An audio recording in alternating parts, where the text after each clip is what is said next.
lion taming. So how to deal with your spouse's anger, asabaniat. This week I had quite a few couples with these problems. And I wish they would come to the class. They've saved a lot of time. Anyway, I mean, we don't want to go through the whole. I could talk about anger hours and hours, just using our sources. Just in my Sunday class we had this week, that every time Moshe Rabbeinu got angry, he forgot all the halachot. Like we are now in Parashat Betot. There was this war with the Midianites, and then some basic halachot. The Torah says that Elazar, the son of Aaron, he says this is what Moshe Rabbeinu taught us, giving the details of the laws. And obviously Moshe Rabbeinu was standing there, so how come he's not teaching it himself? So the Talmud, the Gemara says, you see from here that whenever a person gets angry, all their Torah, Chokhmah, wisdom, everything is forgotten. We see each time Moshe Rabbeinu got angry, I think there are 3 episodes of anger of Moshe Rabbeinu written in the Torah, and each time you see that that anger caused him that he didn't know the laws, basic laws, that he was a teacher, he had forgotten. The Gemara tells us that when Hashem decided to replace Shaul, King Saul, with a new king, so Hashem sent Shmuel HaNavi, Samuel the prophet, right, to go to the house of Yishai to choose, and he didn't tell him which one of the sons of Yishai is going to be the king. So Shmuel HaNavi goes there. He goes to the house of Yishai in Bethlehem, and he tells him, look, I don't know which one of your sons, I have to see, I'm going to have a revelation to see which one, I need to see your sons, because Hashem has sent me to come and pick the next king of Israel. So he goes there, and so first comes Eliav. Eliav was the oldest. And Shmuel HaNavi was sure that this is it. Shmuel HaNavi was sure that he looked, royal, he looked, whatever it takes that you could imagine in a perfect thing. But then Hashem has a revelation to the prophet Shmuel, and he says, this one Me'asti, I'm disgusted with him. Why? Why was he disgusted? So the Gemara says, because this Eliav was an angry person. When there was this thing, the war, when David went to kill Goliath. So over there, it says like, when he said, I'm going to go to fight with him. So he was the older brother, and he got all angry at him. So the Gemara says, see, if not for this, for anger, so he would have been the king. So you see, a person could lose even monarchy because of anger. And the Gemara goes on and on and on. The Zohar HaKadosh says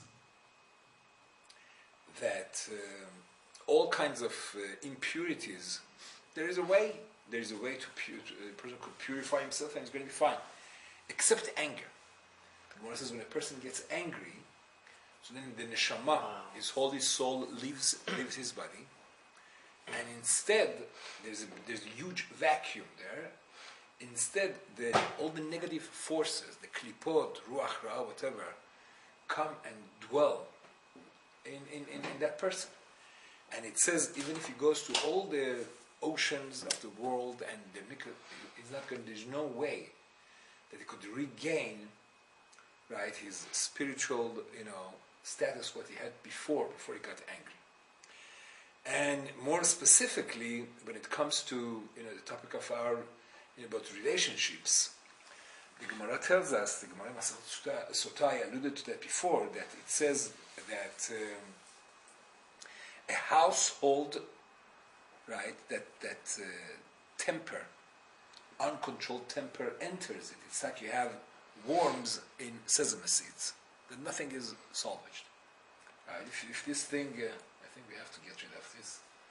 So if this gets, so then, some areas you could salvage something, but sesame seeds, this is the this is the figure of speech that the Gemara picks to give us that message. To what extent? Anger in a relationship, it's destructive. So tonight, I would like to share with you another beautiful article by Dr. Meir Wickler. And you see, I got a lot of good material from esh.com. They have beautiful articles about, marriage, etc. So there are, I was, scanning through it, and I found this one maybe would be, I had plans to talk about anger. So I think this would be a good, good start at least. And obviously, so you see, he distinguishes between two stages. He says there is, I'm going to be quoting a lot from him, from inside, because I don't want to miss. So he says, as I told you before, he's a religious Orthodox doctor, right? With a lot of practice, with over 30 years of practice. And he has a book. Happy pudding. Thank you. So the name of the book is 10 Minutes a Day to a Better Marriage, Getting Your Spouse to Understand You. And it's an art scroll book. And the name again is Dr. Meir, M-E-I-R, Wickler, W-I-K-L-E-R. So he says we have to differentiate between two stages. One is during the episode, and one is after. Right? And it's very interesting. Just this week I had 2 or even 3 couples that I think this is what destroys their marriage. One of them they are separated already 8 months, and one of the husband wants very much to get back. And I just this afternoon I told her, I said, look, before he enrolls in a serious therapy for anger management, I cannot really recommend that you should get back, because you see this is something that really literally could ruin marriages, and we don't have kids yet. So anyway, so he says during the episode your spouse has lost control. He or she is shouting at you. You're wondering how long this will last, and you're hoping that your spouse's hostility will not escalate any further. Right? Your entire body is tense, your throat is getting dry, and your heart is pounding. You want to press a button to end this episode, which doesn't happen. And you see, the Gemara tells that that anger is a killer. Anger physically, and aside from all the other side effects. So while there is no magic button, the following is a list of first measures to take whenever your spouse loses control. And it could happen either way. It could happen sometimes, it's the husbands that have the problem, and sometimes the wives. And sometimes it's a real arusi when both of them. When both of them have temper, that's Shema Yisrael. This is... happens every day. We have had neighbors like that. And it's anyway. It's all about nothing. Well, not upstairs lady. Upstairs is my brother.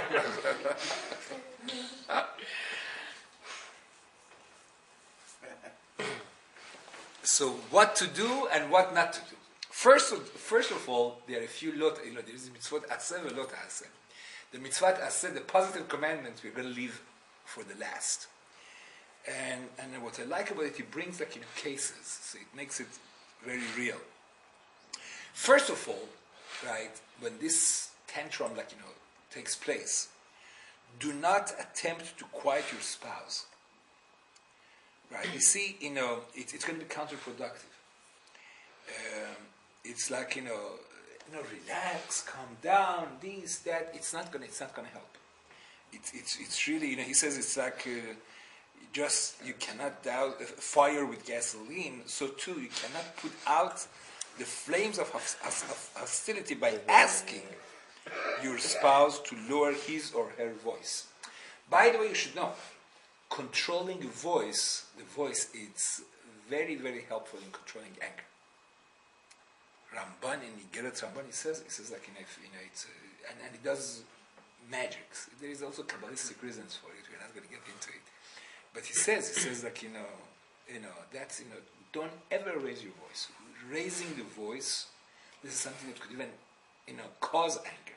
So first of all, this is the first mitzvah lo ta'aseh. Don't do this. Do not attempt to quiet your spouse. 2, do not retaliate. A lot of times, like, what happens is when you see, like, your spouse, or it could be in any relationship. It could be your, co-worker, whatever. We think, like, if we reciprocate and retaliate, this is gonna, it's gonna help. But Dr. Wickler, he suggests do not retaliate. Whenever we are attacked, we often try to defend ourselves by counter-attacking. Right? When you're confronted in anger by your spouse, your initial reaction may be, hey, I have complaints too. You're not the only one, right? In this marriage who is dissatisfied. It's retaliating, right? So while you may feel prompted to lash out in retaliation, this must be avoided. You see, the Gemara, the Shlomo HaMelech was considered Chacham Mikol Adam. He was considered like the wisest person ever lived, because when he became a king, Hashem asked him through a prophet, what would you like? And he asked for wisdom. So he had, right, God given wisdom, and that's why he has a few books that each one of them really could change your life. Sefer Mishlei, Kohelet. He was considered like Chacham Mikol Adam, the smartest person ever, ever existed. So Shlomo HaMelech says in Mishlei, he says, Lashon Raka Tishbor Garem. He says, a soft tongue could break a bone that it's very strong, right? Wow. Lashon Raka Tishbor Garem. I just said that to a certain husband. I told him, look, the Torah tells us what was the material that Hashem made Adam from? Just dust, dirt. What was the material that Hashem made Chava from, Eve? Bone. That dust is very soft, especially like, a few tears, some water could melt all. But bone is very, very strong. But you see, it says, Lashon Raka, a soft tongue, could break even a bone that is so strong. Right? This is, Shlomo HaMelech says, this is the way really, really to, instead of like, making it into a shouting match, Lashon Raka Tishbor Garem. Right? Try to, Lashon Raka, to soften the tone of the voice. So he brings here, like, Richard, he brings a case, okay? Richard had been begging his wife, Rosie, to curb her generosity and extravagance when buying gifts. One day, Richard lost control when he received the monthly credit card statement. In a lot of marriages, when the mail brings the credit card, I don't see it. Right? I could imagine like the husband, like, opening the credit card, and she gets tense.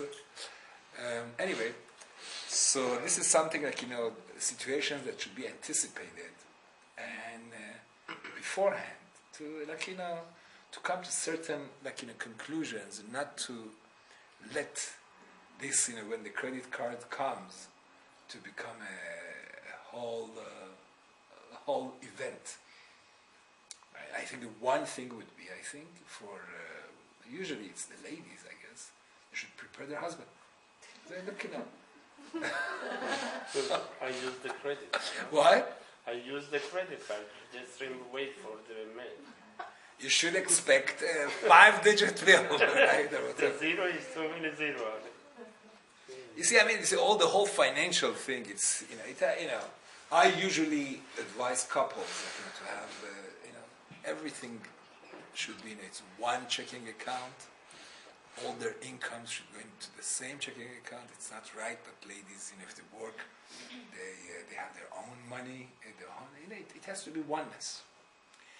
But at any rate, let's go back to Richard and Rosie. He says, how many? Okay, so Richard lost control when he received the monthly credit card statement. How many times have I told you, but not with this tone of voice, obviously, that we cannot afford such expensive gifts, right? So Richard bellowed at the top of his lungs.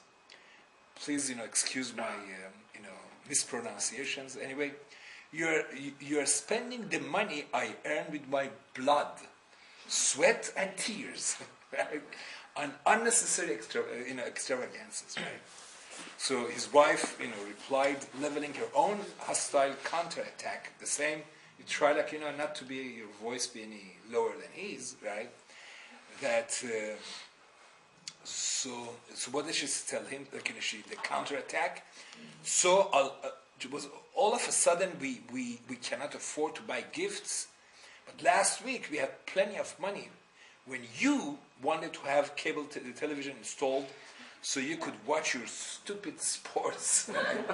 For that we have money, but for, so it should come as no surprise that Richard's outburst was not exactly calmed down. Obviously, this is going to just, it's going to be a matching, shouting match without any constructive results.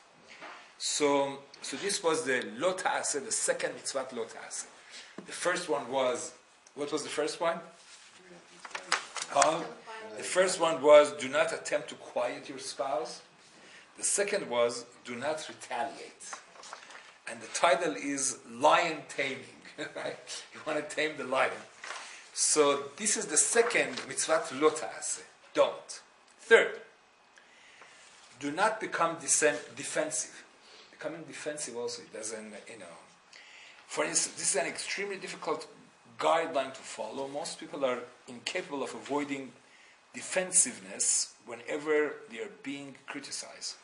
Right? Automatically, we try to defend ourselves, especially if they are being criticized in anger. In spite of the difficulty entailed, however, avoiding defensiveness in such an extremely effective strategy for diffusing hostility that must be tried at all times. We think defensiveness it's gonna help, but it's not. It's really that also would be counterproductive. It says if your spouse is angry with you and you do become defensive, for instance, I did not do it, right? I did not mean to do. What is so terrible if I did it? You do it too, right? So all these things, it's not, this is not going to help. For what we should try to do, right? And this is, we are talking now at the heat of the fight. This is during the episode, the tantrum, right? Then we are going to talk about, which is much more, important, what happens after. But this is right when the tantrum is, the rage is taking place. So we said, basically these 3 don't do's, right? So do not attempt to quiet your spouse, do not retaliate, and do not become defensive. What should be done is try to empathize, empathize, not criticize, right? This is very important, and I just found a good. Maybe you could give me a Tehillim, please. Okay, Shab is bringing. Okay, just Tehillim, because I found that I always have these discussions with my wife. She's she's an intern becoming a therapist. But this thing, like, you see, ladies want very much a lot of, you see, they want just their husbands. Thank you. They want just to, exactly, just to empathize with them. That's it, that's all what they want. See, as in this beautiful book, Men Are From Mars, Women Are From Venus, right, Dr. John Gray. So he says usually men, when their spouse, their wives, like, complain about something, so they put on their fix-it cap, and okay, do this, do that, but usually, most of the time, they're not asking for solutions. They just want empathy, right? And I always used to, I always when I have discussions, and I say, I want to see a source. And a source by me, it's either Torah, Nevi'im, Ketuvim, or the Talmud, all this psychobabble, whatever, it's not my, So I found that David HaMelech alav shalom, in Tehillim, he talks about this. David HaMelech says, where's the Samech Tet? Samech Tet. He talks about Samech Tet, where was that?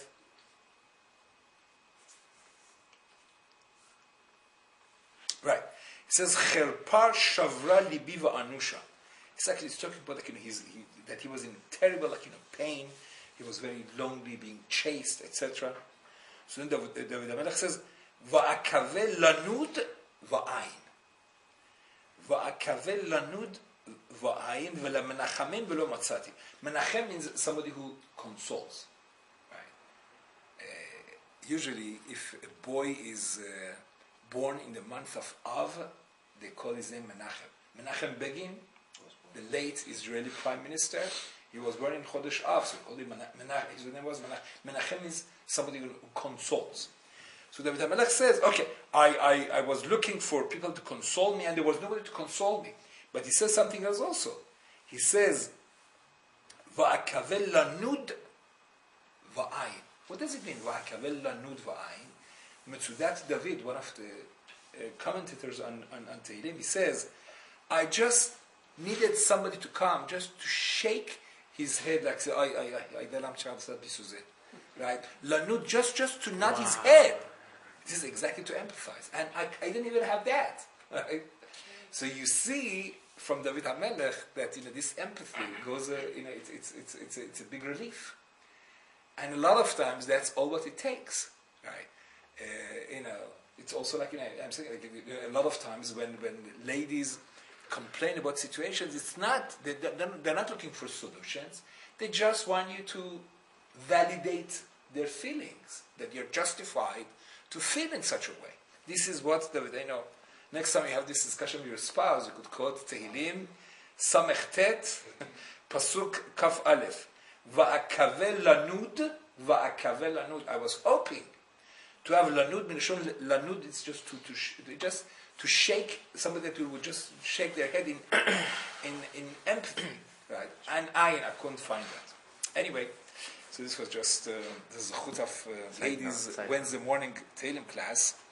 So in this kind of, when your spouse is at that, the rage and tantrum, so the right thing to do, Dr. Wickler is telling us, try to empathize, not criticize. Yes, if your spouse has lost his or her temper, she or he is being unreasonable. She or he is blowing something out of proportion and getting much more excited than is wrong. So criticizing him or her for the loss of control, however, will definitely not be in your best interest. What is called for now is plain, old-fashioned empathy. What that means is that you must try to let your spouse know that you acknowledge how hurt he or she feels right now. Understand that the tantrum is a desperate attempt to express emotional pain. Right? This is what happens, and he suggests some alternative techniques, like instead of coming to that. But those techniques are not for when the tantrum is taking place. When it, so basically what he's saying, a few things not to do, and the thing yes to do is, I understand you're very frustrated, and we'll discuss it in a night sometime to discuss it. But to acknowledge, and he says when you do that, so he brings an example again, which I love. He says, Ruth flew into a rage at her husband, Max. It was the couple's 18th wedding anniversary, and Max had neglected to acknowledge that special day in any way, right? In previous years, Max had purchased a card, a gift, flowers, whatever. So, or all three. This year, however, as a result of an unusual pressure at work, he had completely overlooked the occasion. Instead of trying to come up with excuses, Max tried to empathize with his wife's hurt feelings. As soon as Ruth, the Hebrew is Ruth, right, stopped to catch her breath, Max acknowledged her feelings as follows. I see that I have caused you a considerable amount of pain by forgetting our anniversary this year, right? It makes you feel demeaned and put down that I do not even buy you an anniversary card. You're probably thinking that I do not forget business appointments because they are important to me. But obviously I'm not, right? Business appointments are important. So if I forgot about our anniversary, it means that it means to you that I just do not care. That our anniversary is simply not that important to me. Max's little speech completely knocked the wind out of Ruth's sails. It's mamash. What did Shlomo HaMelech say? Lashon raka tishbor garem. Lashon raka.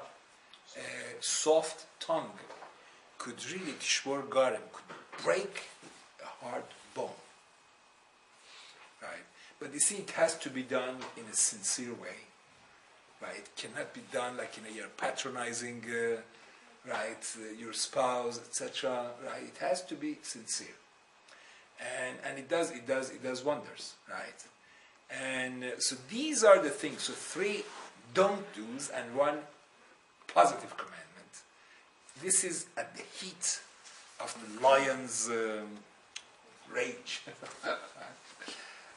So from my experience, it's more ladies get into this kind of rages than men.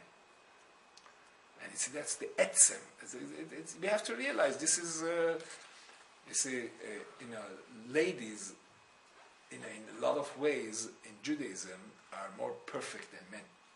That's why ladies, because you see, men are made, the raw material is dust. Ladies, Chava was created from Adam. So this is much more advanced raw material, right? And you see, that's by the way, that's the reason why. See, Judaism believes that ladies, their neshama is more needs less perfection than men. That's what the Torah believes, right? Men and women, both of them are here. They come to this world for what? To come to tikkun, to complete their neshamot. Men need more mitzvot to bring to the perfection of their neshama than ladies. That's why men have more mitzvot than ladies, because the Gemara tells us that the mitzvot were given, right? Lo nitlu ha-mitzvot ela letzaref banat haberiyot.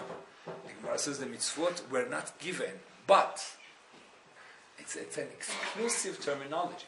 It says lo nitlu ha-mitzvot ela letzaref banat haberiyot. That the mitzvot were not given, but in order to perfect a human being. So if that's the case, and you see that ladies are exempted from a lot of mitzvot, ladies do not need a tefillin, they do not need talit, they don't need it. Men need it. So you see, in a lot of ways, right, in spiritual ways, ladies are, the needs, I think, I try to be exactly the terminology, ladies need less to come to the shlemut of their neshama than men. But on the other hand, right, ladies are more emotional than men. Right?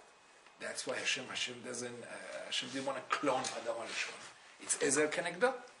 right? So because of that, usually I find from my experience, like that rage. See, when men get angry, it's much more frightening. But again, I don't claim to have that my experience is scientific. But at least the cases that I'm aware of, a lot of times it's like ladies get more angry, these kind of tantrums than men. And we have to remember, Shlomo Melech says, Lashon Raka Tishbor Garem. Right, that soft tongue could really, if Garem, if the bone, it could even, that hard bone could be treated with the manner of speech. Now then he goes on to after the episode. Like this is why it's happening. Right? Now, so you see a lot of times after such a thing, you think, okay, you know what, usually, the person, whoever it is, they're going to calm down, and they sometimes become very sweet after that. They try to compensate. Depends. And there's a tendency to, just to let go of it. Right? But, Dr. Wickler says that, this is a mistake. It's a mistake because this could just, if it's not treated, and there are different ways, sometimes and a lot of times you really need professional, treatment. As the case that I'm just dealing with, I told you just a couple of hours ago. She called me, and I told her, if you ask me, don't get back together unless he's enrolled in a serious anger management course or treatment that I would approve. Because a lot of times I have experience, like you tell them and they go, it has to be something really professional. But a lot of times, you see, if there's if it's a loving relationship, really, they could work on it among themselves, depending on the severity of the case. But you see, one thing is not to think, okay, fine, now everything is after the storm, everything is calm. Let's just delete the whole thing and move on. So Dr. Wickler says that this is not. He does not suggest to do that. He says, first of all, we need to wait. Obviously, how long to wait? He says, in most cases, 24 hours is a good ballpark estimate of how long it takes to clear the air. First, you need some calm. The air. Even if people are calm, that the air needs to be cleared. So he says 24 hours. Usually, it's a good estimate. Some people, however, may calm down much sooner, while others may need a few days until they have returned to normal. And you see, a lot of times, it becomes very tense, and they don't talk to each other. I know cases of in a few months, not talking to each other, living in the same house, and it's such weird. And you have kids, at home, and what it does to the kids, I don't know how to tell you, right?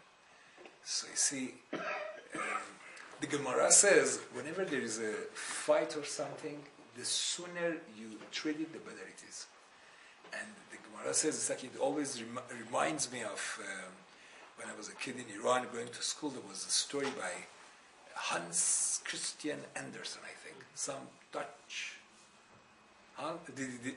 It's about a little kid that in the morning, a winter morning, he's going to school, and on the way, there they have a lot of these levees, whatever it's called, dams, and there is a small hole, and water is starting to come out, and so he comes and he sticks his finger there, and he becomes the hero because he saves the whole city. Because if he would not have stopped that, the whole city would have been flooded.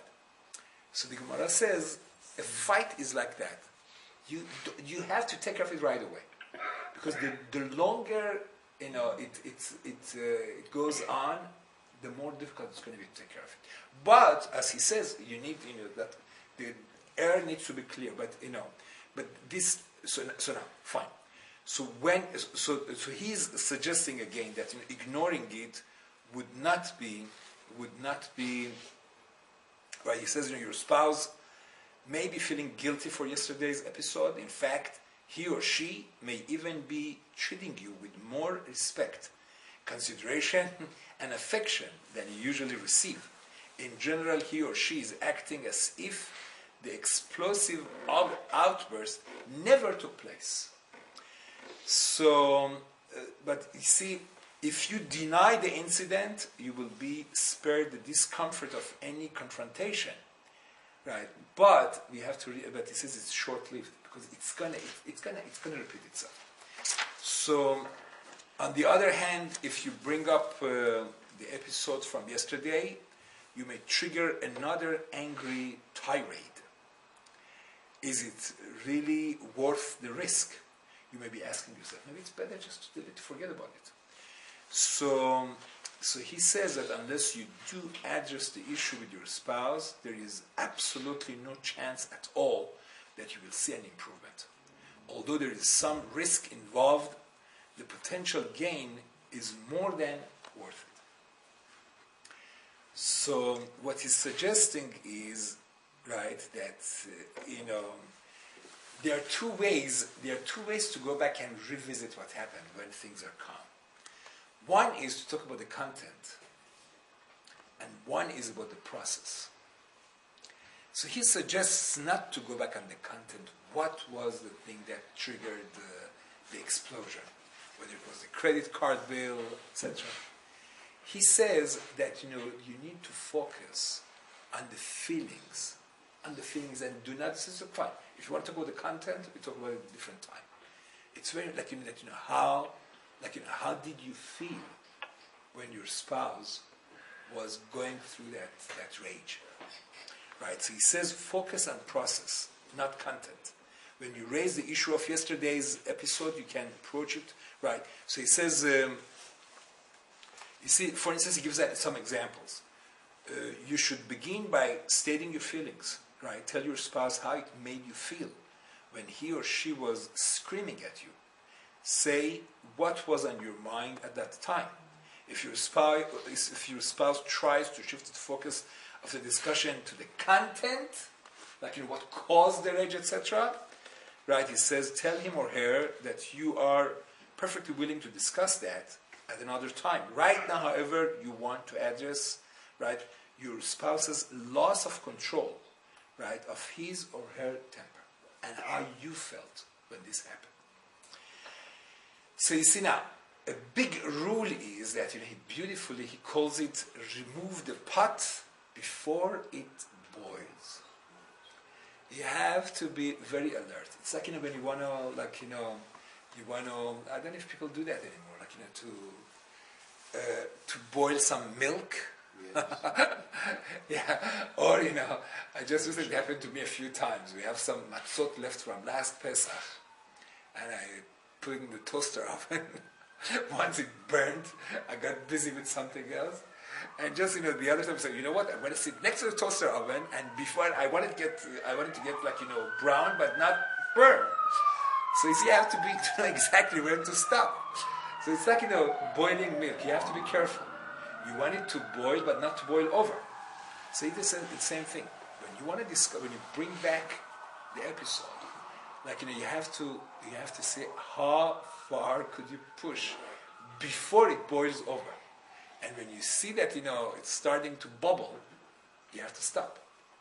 You have to stop, either change the subject, or sometimes say, okay, fine, I see it's not the time to discuss it. Sometimes you need to leave the room, right? But you see, but the art would be, as he puts it, remove the pot before it boils, right? But you see, the point is that it needs to be discussed.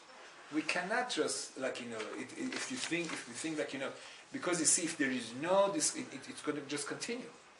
It's going to continue, and the risks and the destruction it brings, it really could turn a house into a chas v'chayil, like Gehinnom, right? He says, should you succeed in getting your spouse to sit still long enough to hear how his or her tirade made you feel yesterday, you're still not finished, right? There is one final step. Even if the discussion was this, you give the message, right? And you see, we spoke about it last week. Always this kind of discussions should get started with something positive. And there is always something positive that you could say, right? There is no, you remember the first session when we learned Tomer Dvorah together, Chafetz Chesed, who that HaKadosh Baruch Hu, looks for that positive that does exist always. So it's always you need to start with something positive. You could talk about something positive that your husband has, something positive with the relationship, etc. So when you bring the thing and you're careful that he or she doesn't boil over. So then the last stage would be present clear or alternatives to tirades. We have to tell them, for instance, when next time, and things do come up. Things in a marriage. I told you this is like living in a submarine. Remember, I told you, in a submarine, there is always frictions. That's why people that are serving submarines, they have to go through a lot of psychological tests, etc. And one of them is temper could flare up very easily there. So issues come up, frictions do come up. It's not possible that no friction comes up in a relationship. But you need to offer some alternatives that next time the credit card bill comes or whatever it is, right? What would be, right, the alternative mode of dealing with this? One of the main reasons people tend to lose control of their tempers is that they feel helpless, frustrated, and wholly ineffective in communicating their feelings. Just as young children, I think it's a very good analogy, just as young children will resort to hitting when they are incapable of asserting themselves verbally, right? Little kids that cannot express themselves, so they start hitting each other, like in kindergarten, right? Nursery, etc. So too, adults will resort to temper and tantrums when they feel they are not being heard. And one of the primary reasons they are not getting their needs met is that they have not learned how to express themselves clearly and directly. So therefore, if you are married to a spouse who loses his or her temper too often, then you can help by pointing out exactly what he or she could have done differently, right? Offering some alternatives. You need to be very clear and very specific in order to be effective. For example, the next time you feel that way, why not let me know right away? Instead of trying to hold in your feelings and avoiding the subject, if you make an effort to be more expressive, I'll make an effort to be more responsive. Right? See, I told you last week about a case that came to me that this couple that we had gone to visit her mother, and she's and she told me that her husband was very, very understanding and helpful, right? He knew what she has Alzheimer's, very, very, very difficult situation. But you see, right after, right, they told me like they'd gone to New York, whatever, and after they came out, they got into the subway, right? So I don't know if I told you the details, whatever. So then he took out the Tehillim and started reading, and she exploded, right? So you see, I told her, if you would have told your husband, right, that honey, I need to talk, I need to, what they call it, they want to vent, they want to we saw that the Melech also says you need some empathy, and ladies especially, they need to process after something happens, to talk about it, So if you would have, she told me, yes, I think, I told her, look, if you would have asked him, honey, could you please not say Tehillim now? I want to discuss it. She said, I think he would have definitely, he's very understanding. So I told you, men are asleep. HaKadosh Baruch Hu put Adam Harishon to sleep. It doesn't say he woke him up. So still, from Bereshit, he's still Tardema. So I mean, what would be, they could, it's just like, to help each other, right? Here's the same thing, like, if what, next time before you go into the tantrum, like, talk about your frustration, etc., and I could be more responsive. So this comes from a very, highly professional, right, therapist. And I would just tell you that, unless there is a good relationship and loving relationship, etc., very just these easy steps. If it's really severe cases, these nice talks would not do it. You need really. Okay, fine. There are different types of therapies. Also, I've spoken some therapists that I'm more favor of. They are very directive. Some are very analytical. But you see, fundamentally, a lot of them, it's really, you do need that long process of therapy, psychotherapy, that would see what are the roots of these kind of angers. You never know what that person, what kind of background they come from, right? It's, I remember early in my career, I never intended to become a rabbi. I got an MBA, and I was thinking I'm going to go there. That that Khomeini ruined my life, right? Because of the revolution, I ended up, So I had happy to hear that. what? We're happy to hear that. No, you see, I mean, if not for the revolution, probably I would have been hopefully a successful banker in Manhattan. I don't know. We needed you more than the people at back. I don't know where I'm going to cause less damage. Anyway, so you see, I remember, right, there was this young couple that had gotten married, and this guy would get in a hair in a tantrum, and he would get angry, and he would break china, whatever this and that. So this guy would come to my Gemara class. I told him, look, we learned together in the Gemara. We learned in the Talmud together that somebody who breaks or throws something at when they're angry, it's mamash like avodah zarah. It's like worshipping idols. That's what the Gemara says.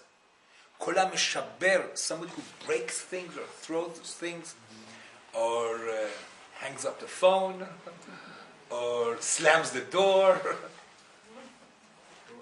It says it's like avodah zarah. I mean, it says if he breaks, right?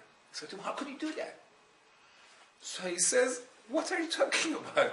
He says, when I was a little kid, when my father would get angry, my mother would bring a plate for him and say, break it. So you see, this is learned behavior. He had, I couldn't believe it. So you see, fine. So he had learned from childhood. This is, if the parents do that, It's okay to do. that's halakha Moshe Sinai. This is Moshe Rabbeinu's Torah. My parents did it, right? So you see, Mamash that I couldn't believe it. But you see, a lot of these kind of behaviors are, and it's not spontaneous. A lot of it's learned. You can never know what kind of upbringing, your spouse had.